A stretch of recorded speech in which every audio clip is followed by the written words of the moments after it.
امی کی کہانیاں۔ ہماری ویڈیوز آپ کو پسند آئیں تو پلیز سبسکرائب کرنا مت بھولیے گا۔ السلام علیکم پیارے ساتھیوں، آج ہم آپ کو جو کہانی سنانے والے ہیں اس کا عنوان ہے صفائی ستھرائی۔ یہ کہانی ایک چھوٹی سی بچی اقصیٰ کی ہے جو کہ دوسری جماعت کی طالبہ تھی۔ اقصیٰ جب امتحانات میں نمایاں نمبرات سے پاس ہوئی تو اس کے والد صاحب نے وعدہ کیا کہ چھٹی کے دن سب کو لے کر باغ میں چلیں گے۔ وہی سویرے بیدار ہو گئی، خوشی خوشی جانے کی تیاری کرنے لگی اور اپنی والدہ کے ساتھ مل کر کھانے پینے کی اشیاء بھی تیار کی۔ گاڑی آئی، سامان رکھا گیا، پھر سب گاڑی میں سوار ہو گئے اور گاڑی باغ کی طرف روانہ ہو گئی۔ باغ کے قریب پہنچ گئے، گاڑی کو پارکنگ کی جگہ میں پارک کیا گیا، پھر سب اترے اور سامان بھی اتار لیا۔ ہر ایک نے اپنی ہمت کے بقدر سامان اٹھایا اور باغ کے اندر داخل ہو گئے اور ایک مناسب اور خوبصورت جگہ کی تلاش کی جہاں سامان رکھ کر بیٹھا جا سکے۔ باغ میں زیادہ بھیڑ بھاڑ تو نہیں تھی کہ جسے دیکھ کر اقصیٰ کی خوشی اور بڑھ گئی کہ جہاں چاہیں آزادانہ کھیل سکتے ہیں۔ اتنے میں والد صاحب نے اشارہ کیا کہ وہ درخت کا سایہ بہت عمدہ ہے، چلو وہاں چلتے ہیں۔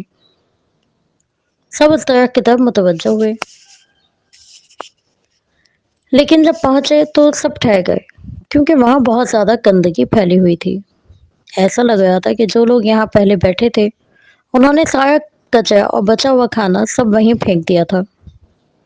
اقصیٰ نے افسوس سے کہا، یہ کیا ہے؟ لوگ کچرا ایسے کیوں پھینک دیتے ہیں؟ کتنی خوبصورت جگہ تھی اور اب کیسی ہو چکی، بیٹھنے کے قابل بھی نہیں۔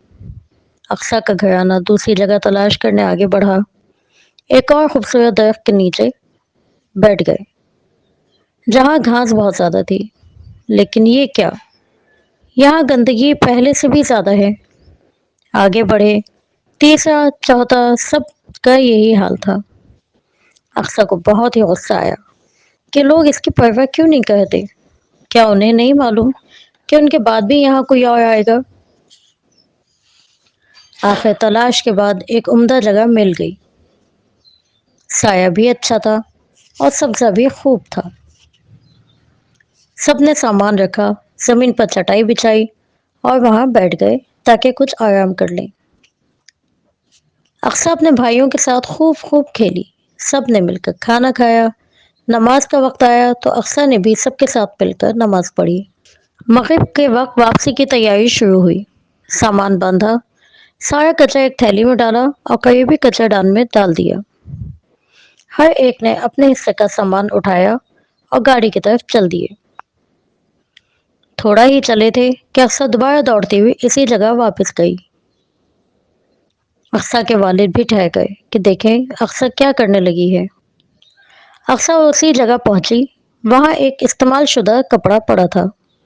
اس نے اٹھایا اور کچرا دان میں ڈال کر واپس پلٹی اور کہا، معاف کیجیے گا ابو جان، ہم استعمال شدہ کپڑا وہیں چھوڑ آئے تھے، جبکہ یہ ہم سب کی ذمہ داری تھی کہ بعد میں آنے والوں کے لیے جگہ صاف ستھری رکھیں۔